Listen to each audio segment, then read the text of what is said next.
Esta homilía llega a ustedes a través de Radio Claret América. El Instituto Bíblico Claretiano de las Américas presentan Poniendo el Evangelio en Práctica con el Padre Manuel Villalobos, un programa para aprender a amar a Dios sin miedo. Iniciamos. Buenos días, hermanos y hermanas que siguen por los caminos de la palabra de Dios. ¿Cómo están? ¿Cómo va su vida? Ya estamos en noviembre y tengo la certeza que ustedes están mucho mejor que yo. Ya les voy a contar todas las peripecias, todas las cosas que me han pasado. Resulta que ustedes se dieron cuenta que la reflexión del domingo pasado no estuvo a tiempo. Bueno, pues estaba amanecí con un dolor en mi ojo derecho y resulta que fue una infección causada por el lente de contacto. Esta infección me ha tenido en oscuridad como Bartimeo. Y cuando estaba escribiendo el título de Estoy ciego, literalmente estaba ciego. Y todavía ya, gracias a Dios, me estoy recuperando. Me estoy poniendo un antibiótico cada 30 minutos. Pero sí es muy difícil, muy molesto. Cuídense ustedes, cuiden su salud, cuiden su cuerpo, cuiden sus ojos, sus manos, su boca, su lengua, cuiden todo su ser. Porque la verdad que la vida se nos va. La fragilidad y la vulnerabilidad de nuestro cuerpo se hace notar en los momentos cuando algo no funciona.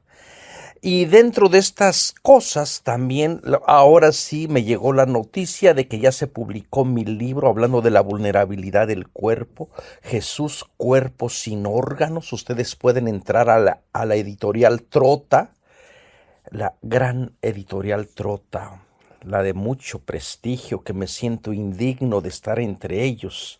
Es el editorial que le publica a Leonardo Boff, a grandes teólogos, a grandes maestros.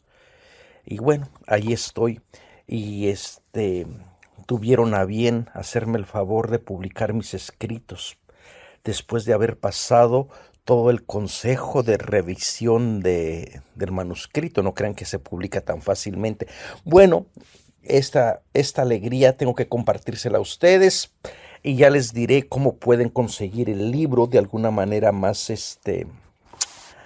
directamente, con más detalles. Solamente déjenme que me alivie bien para ponerme en contacto con la editorial Trota y me dé todos los pormenores.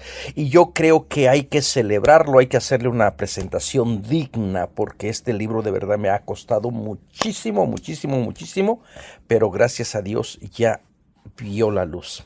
Así que también yo espero ver completamente la luz.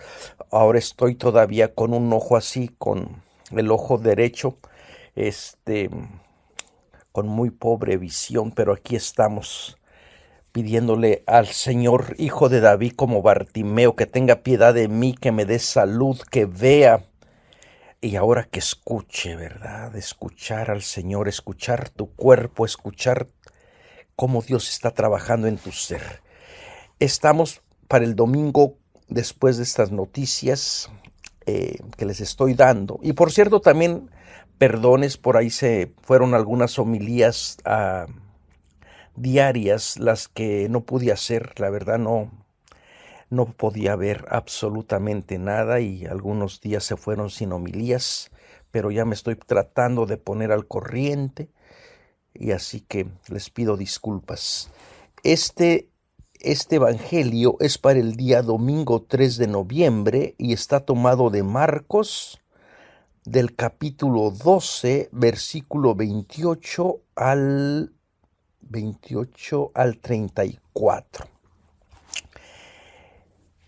Un escriba que había oído la discusión y observando lo bien que les había respondido, se acercó y le preguntó: ¿cuál es el primer mandamiento de todos? Jesús contestó: el primero es este: escucha, Israel, el Señor nuestro Dios es Señor uno, y amarás al Señor tu Dios con todo tu corazón, con toda tu alma, con toda tu mente y con toda tu fuerza. El segundo es este: Amarás a tu prójimo como a ti mismo. No hay otro mandamiento mayor que estos. Y el escriba le dijo: bien, maestro, con verdad dices que es uno y que no hay otro sino Él, y que amarlo con todo el corazón, y con todo el entendimiento, y con todas las fuerzas, y amar al prójimo como a uno mismo, vale más que todos los holocaustos y sacrificios. Y Jesús, viendo que había hablado con sensatez, le dijo: no estás lejos del reino de Dios. Y nadie se atrevía ya a seguir preguntándole. Palabra de Dios. Dejamos un momento para que esta palabra anide nuestro corazón, para que podamos escuchar. Ese es un tema tan importante, el escuchar. El escuchar con el corazón, con la mente, con todo nuestro ser, a Dios, al prójimo, a la persona que está a un lado, que tantas veces se siente sola, que no se siente escuchada, ¿verdad? El contexto de este evangelio, hermanos, previo a esta escena, encontramos a Jesús discutiendo con los saduceos que negaban la resurrección, este grupo de personas que negaban la resurrección de los muertos. Y le traen un caso hipotético de una mujer, pues una mujer que era muy longeva, ¿verdad? Porque se casó con 7 hombres. Pobres de las mujeres, y a veces no saben qué hacer con uno. Ahora imagínense con 7. ¿Por qué la gente tendrá la curiosidad o el morbo de querer casar a todo mundo? No morbo, sino deseo, ¿verdad? Hay personas que no nacieron para casarse. Bueno, estos le pusieron el caso hipotético y apelando a la ley del levirato, donde el hermano tiene que cumplirle a la cuñada, si se le muere el marido, el hermano. Entonces, según la perícopa, una mujer se casó con 7 hermanos y todos se murieron. Finalmente, se muere también la mujer. Esos son los prejuicios machistas que las mujeres traen la muerte a los hombres, ¿verdad?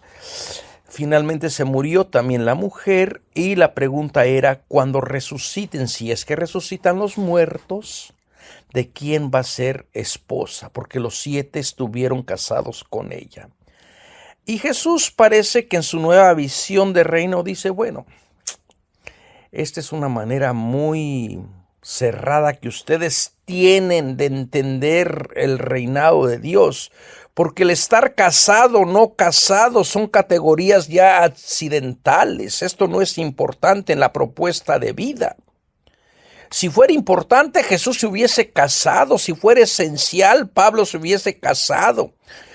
El estar casado o no casado, desde la experiencia de Jesús, no es importante. Lo importante es formar nuevas relaciones, nuevas familias y entender de que Dios es un Dios de vivos y no de muertos. Relaciones que no dan vida, ¿para qué estar en ellas? Bueno, entonces, con esto Jesús los deja callados y entonces aparece este pasaje donde el escriba, alguien de la ley, alguien que entiende el conocimiento de lo que requiere la ley de Moisés, le pregunta, ¿ha escuchado la discusión?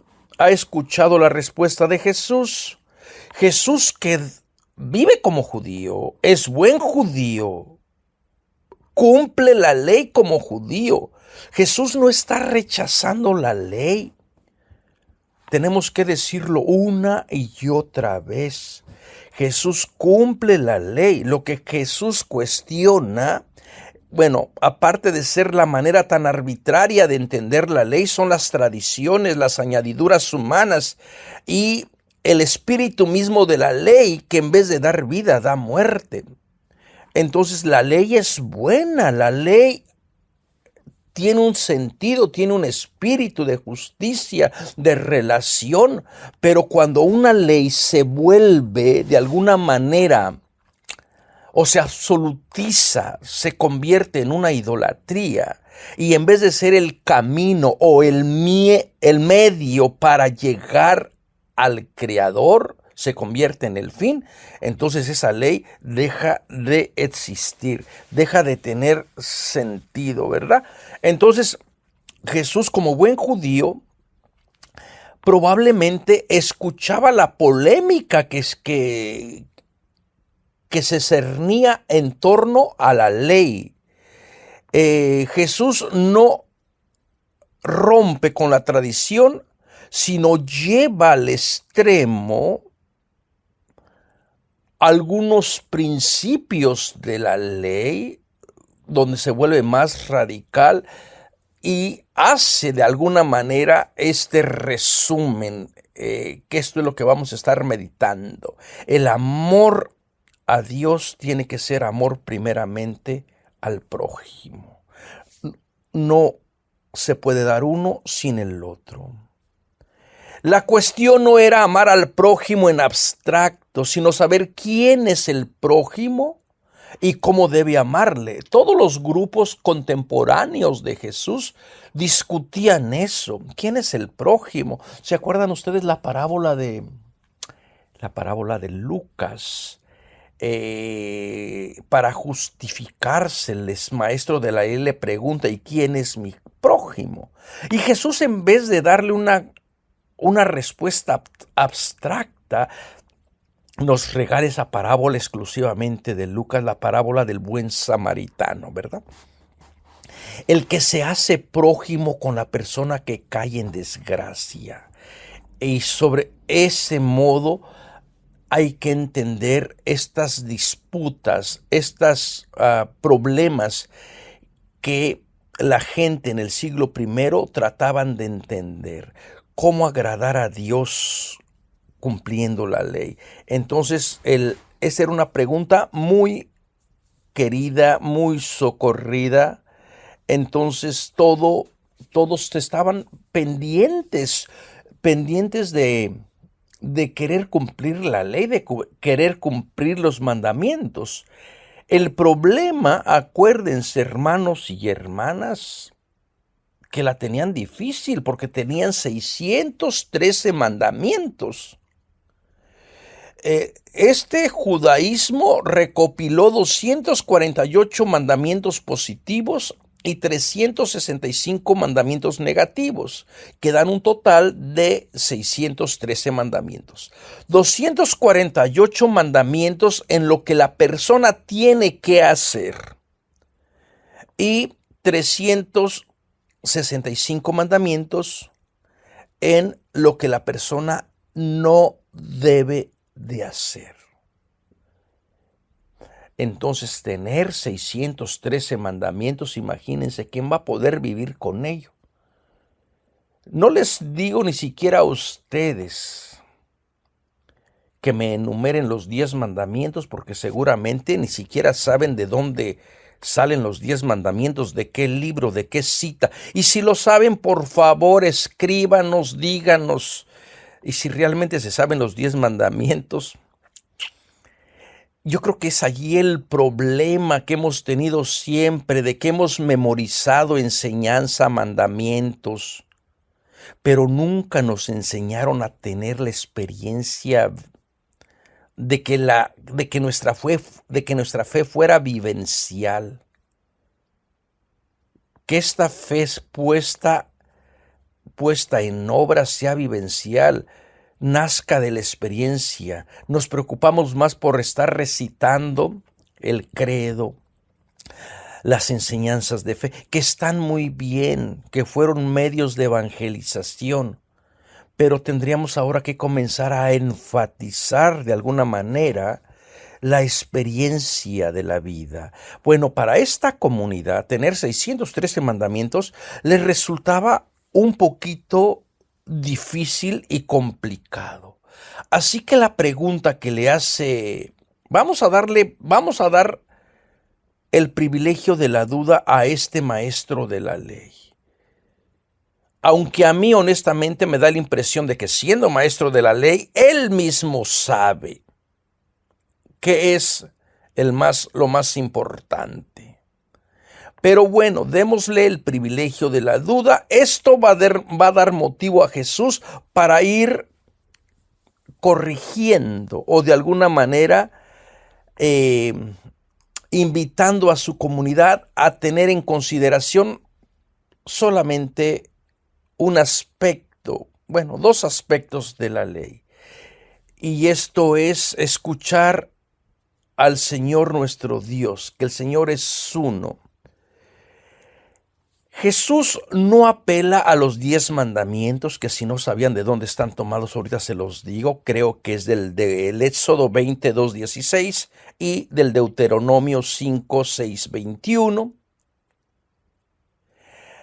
Jesús no apela a esos 10 mandamientos. Jesús apela o hace uso de la tradición judía, de algo más profundo, de algo más teológico, como es el escucha Israel. Escucha Israel, amarás a Dios. Esto está tomado del Deuteronomio 6:4-5 y de un mandato, fíjense, con el escucha Israel, con el Shema Israel. Con el Shema Jesús también lo va a relacionar con un mandato que se encuentra en el libro del Código de Santidad, tomado de Levíticos 19:18. Escucha Israel, amarás a Dios y a tu prójimo, tomado de Levítico 19:18. Entonces Jesús comienza con la experiencia básica. En el principio no está el tener que hacer, ni el tener que amar en línea de mandato. Porque si amar es un mandato, imagínense, algo está mal por allí. En el principio está el escucha, acoge la voz de Dios. Solo a partir del escucha se va a poder hablar del amor a Dios y amor al prójimo. El escuchar es todo un arte. El escuchar implica tener ciertas cualidades, estar disponible para no juzgar. Y yo creo que hoy nuestra sociedad está a falta de escuchar. No hay personas disponibles que quieran escuchar. Yo a veces he sido favorecido en mi ministerio porque gente me dice, acompáñeme en estos procesos que a veces son muy complicados. Y abren su corazón. Y así puedo hablar de muchas personas que me han confiado y que después me dan las gracias y uno dice, ¿pero por qué? Y me dicen, porque me escuchó. Me escuchó, no me juzgó. No me estuvo dando la solución, solamente me escuchó. El escuchar es todo un arte y requiere que la persona, prácticamente la que escucha, desaparezca para que la persona que necesita ser escuchada experimente en el silencio de Dios su presencia y pueda encontrar paz y pueda discernir. Entonces el escucha o el Shema Israel, es un camino de vida. Jesús empieza citando el texto clave del Shema, escucha Israel, y todo va a ser, todo lo que sigue, todo el discurso, toda la experiencia de Jesús parte del escucha. Si no se escucha bien a Dios, si Israel no escucha a Dios, de nada le va a servir la ley. Entonces todo el mensaje de Jesús que viene después tiene que partir del Shema, del Deuteronomio 6, 4, 6.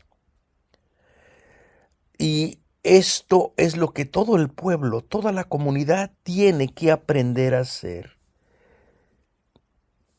Entonces Jesús no enfatiza en un primer lugar el mandamiento, que en el griego se llama el entolé, no enfatiza el mandar, sino el escucha. El escucha. Y después del escucha viene el mandato y esta revelación radical. Dios es uno y una llamada al amor.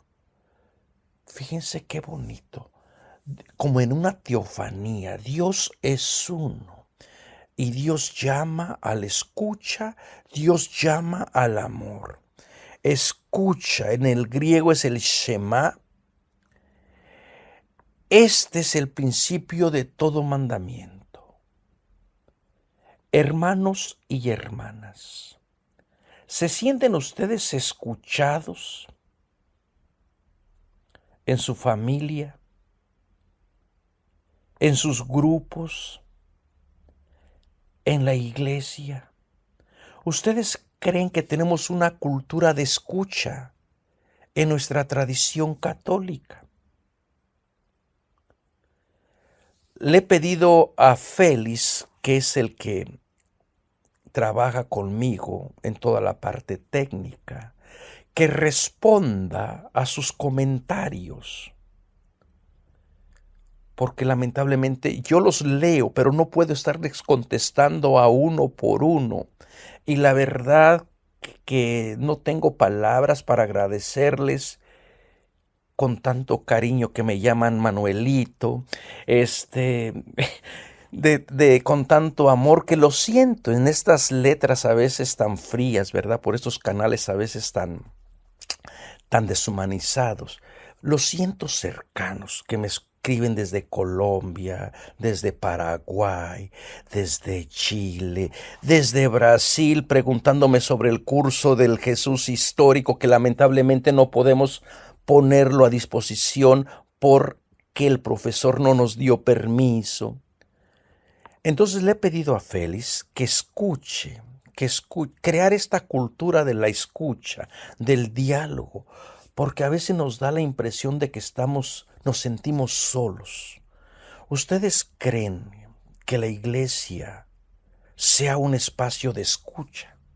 Porque es cierto, uno escucha, pero también después de la escucha viene la respuesta, viene el diálogo, ¿verdad?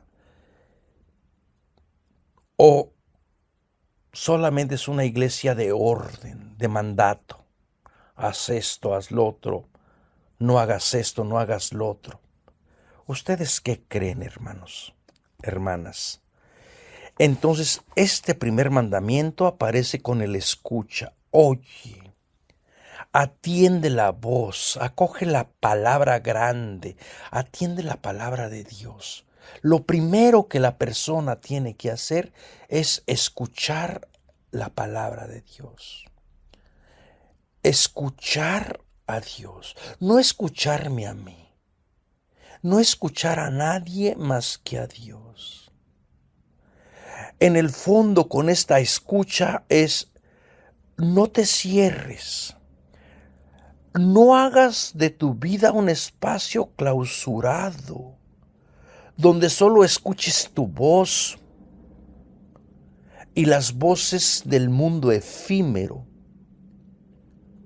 Escucha la voz de Dios. Shema Israel.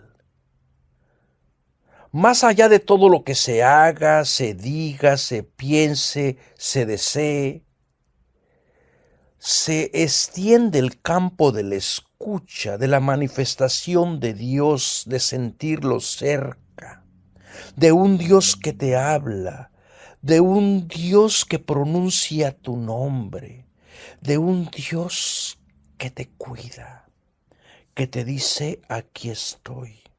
Shema Israel. Por eso hay que acoger esta palabra, esta escucha, y encarnarla, hacerla vida. Y después viene el dirigente, o a quien se dirige el Shema, el pueblo que escucha. El pueblo de Israel, que ha sido el pueblo para que escuche, ha sido formado para que escuche a Dios. Tristemente, a través de la historia, Israel no ha escuchado a Dios. Israel ha escuchado a otros dioses, se ha prostituido una y otra vez con unas idolatrías. Y lamentablemente, la no escucha de Israel como pueblo no es cosa del pasado. Hoy me entristece profundamente que Israel no escuche al Dios que es uno, al Dios que es vida, y esté escuchando a los dioses de la guerra, a los dioses de la violencia, a los dioses que matan, que le quitan la vida a los inocentes, que roban territorio, que le hacen la guerra a los vecinos. Ese no es el pueblo que Dios escogió como su propiedad. El pueblo de Dios tiene que ser un pueblo que escuche que Dios es amor, que en el prójimo se cumple la ley, que en el que es diferente se resume la ley y los profetas. Entonces Israel, como pueblo, como nación, no ha sabido escuchar. No te pase a ti lo mismo, hermano y hermana, que me escuchas. Escucha la voz de Dios. Escucha la voz de Dios que te habla con tu nombre, que te vuelve a decir: escucha, Lupita. Escucha, Elenita. Me acuerdo de mi amiga Elena. Escucha, Juan. Imagínense qué precioso es Dios, que a cada uno nos llama por nuestro nombre. A cada uno nos mantiene vivos en su ser. El Señor es nuestro Dios. El Señor uno es.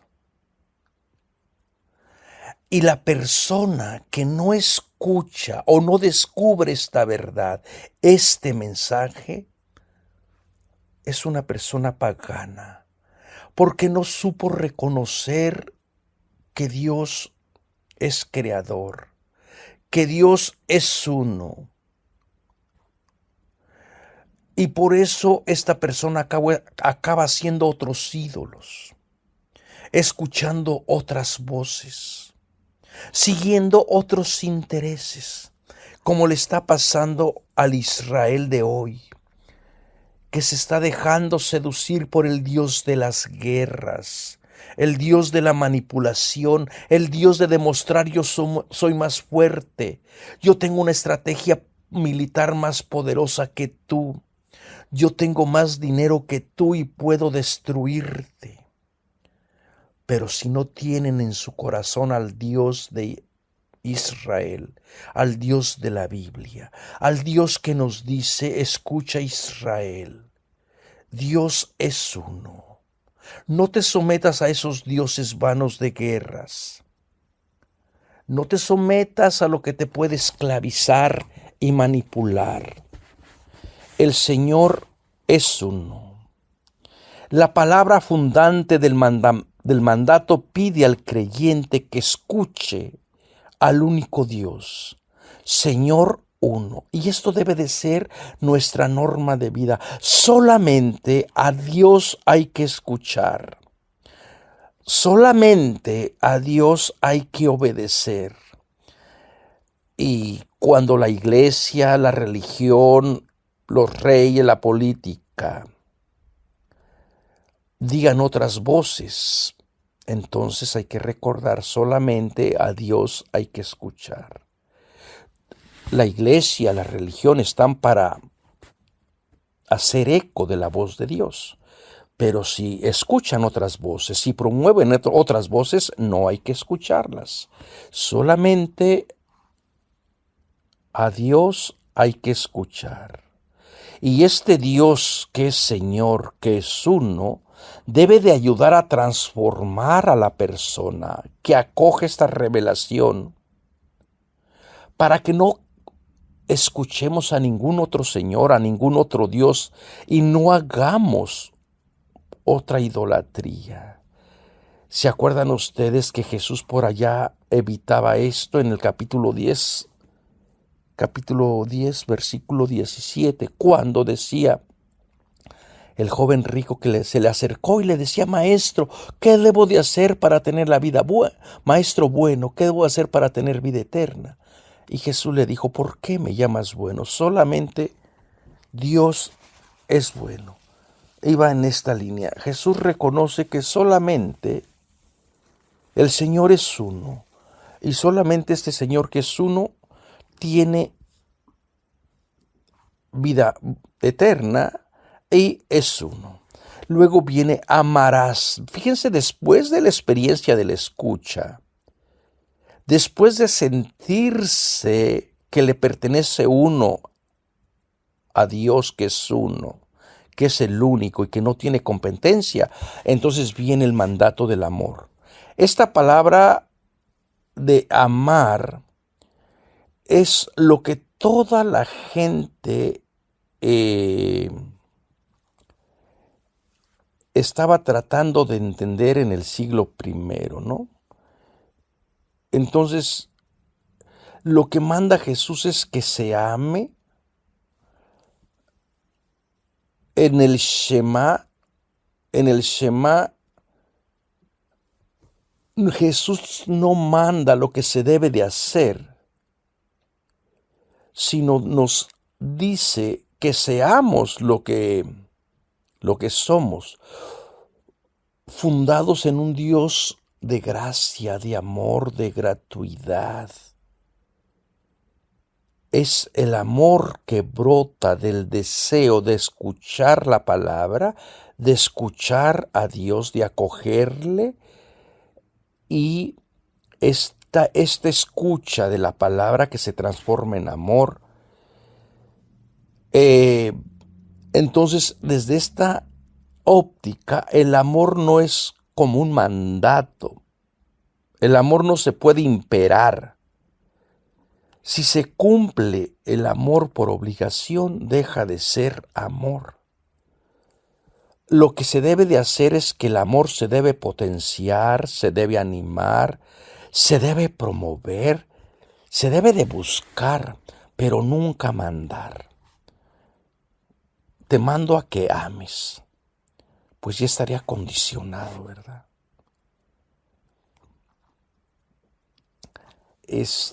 Por amor uno es capaz de hacer muchas cosas. A veces la gente ni siquiera se imagina cuánto ama, pero por amor el papá trabaja temprano, por amor la mamá se sacrifica a tener todo en orden, a trabajar, por amor, única y exclusivamente por amor. Por amor tengo que reconocer a mi hermano José Marino, un español, un hermano querido que vive conmigo aquí, que cada 30 minutos me está poniendo las gotas, desvelándose a la medianoche viniendo, y cada 30 minutos no lo hace como mandamiento, lo hace por amor. ¿Y cómo uno puede pagar estos detalles tan insignificantes a lo mejor para otra gente? Pero cuando uno está vulnerable, porque la verdad que no podía ni siquiera ponerme las gotas. Ahorita estoy todavía haciendo la reflexión así, con los ojos cerrados, para que no me moleste. Pero por amor, hermanos, la gente es capaz de hacer cosas increíbles, por amor. Entonces, el texto de amarás ha pasado a un sentido comunitario. Escucha, Israel, el Señor nuestro Dios. Y luego viene al singular, amarás. De manera que el mandamiento invita en algún sentido a Israel en su conjunto y a cada uno del pueblo, de la comunidad en específico, a amar a alguien en concreto. Cada persona que oye el Shema o que es oyente del Shema es como si estuviera recibiendo la invitación de Dios a responder en amor. Entonces, este amor nace como con la respuesta del haber oído al Señor tu Dios. Ahora es particular, el Señor tu Dios. Entonces, el Señor tu Dios. Y yo creo que aquí podríamos hacer una fuerte invitación a Israel, a la Israel actual. Escucha a tu Dios, al Dios bíblico, al Dios de tus ancestros, al Dios que escuchó el clamor de los pobres en Egipto, al Dios que se ha solidarizado con el huérfano, con el pobre, con la viuda. Y por el amor de Dios ya no causes dolor, ya no dejes a las personas solas. Miles y miles y miles ya han perdido la vida. Basta, Israel.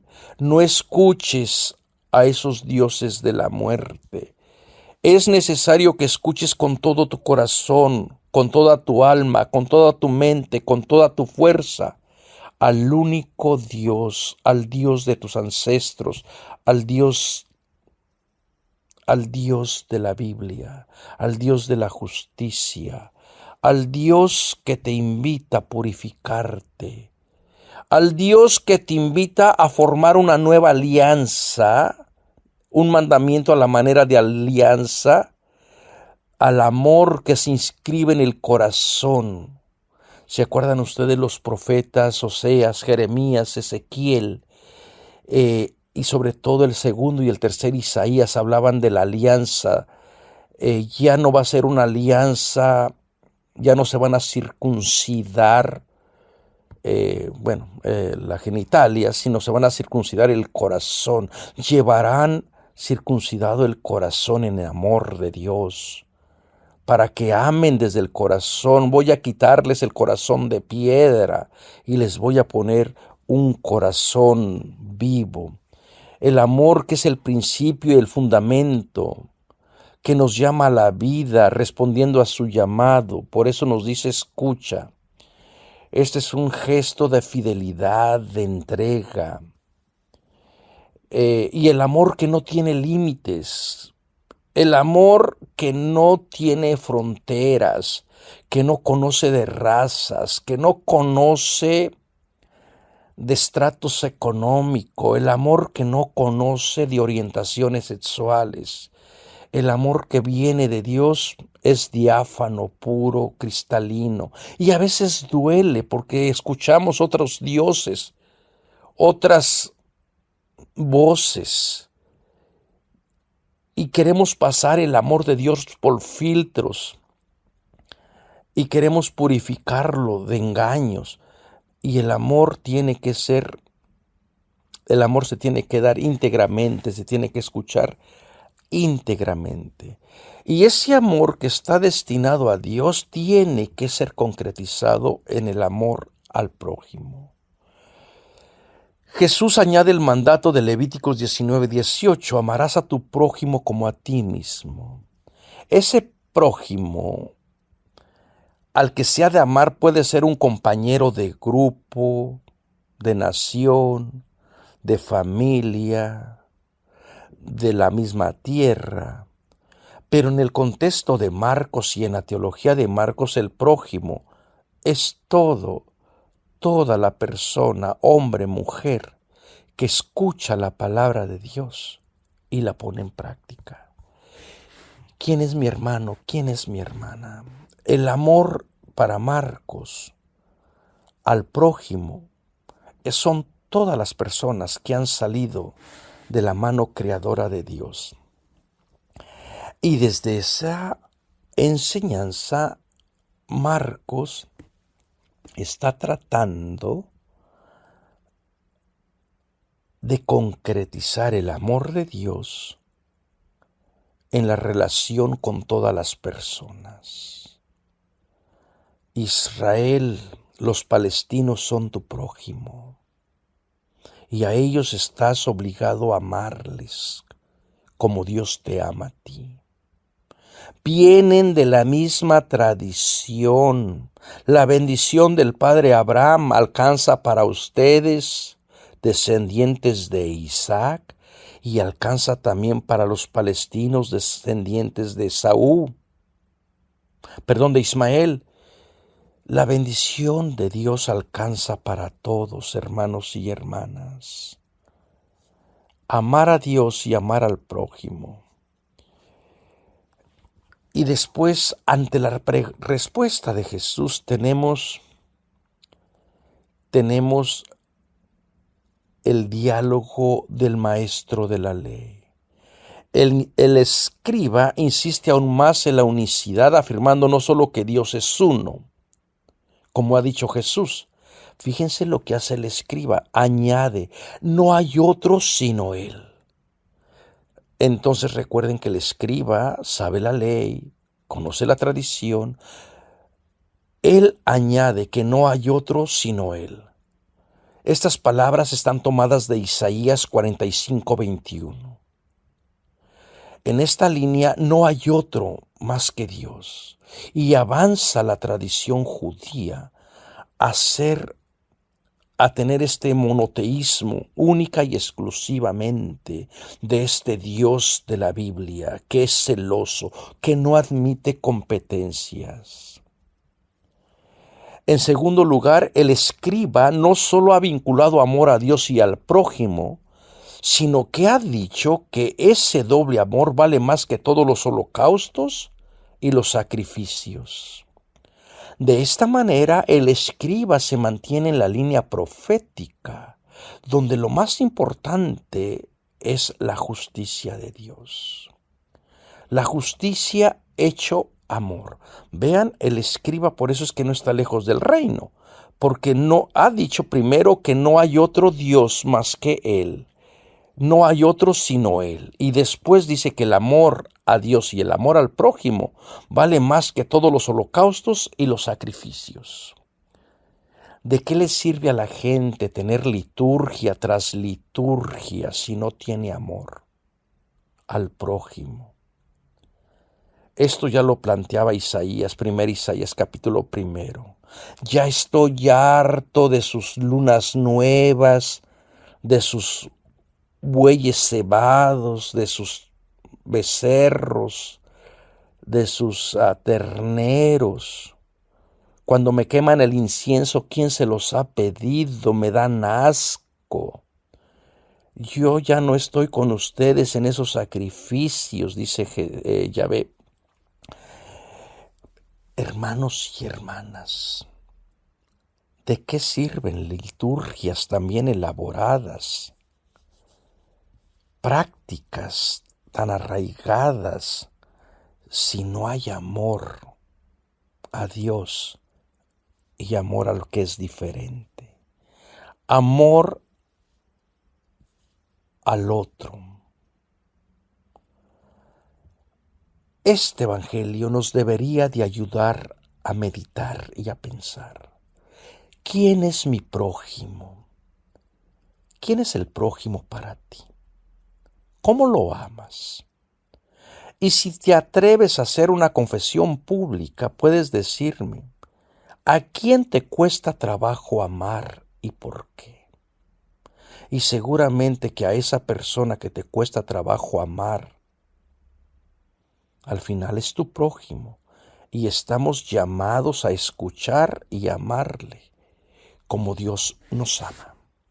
Muchas gracias, hermanos y hermanas, por escucharme.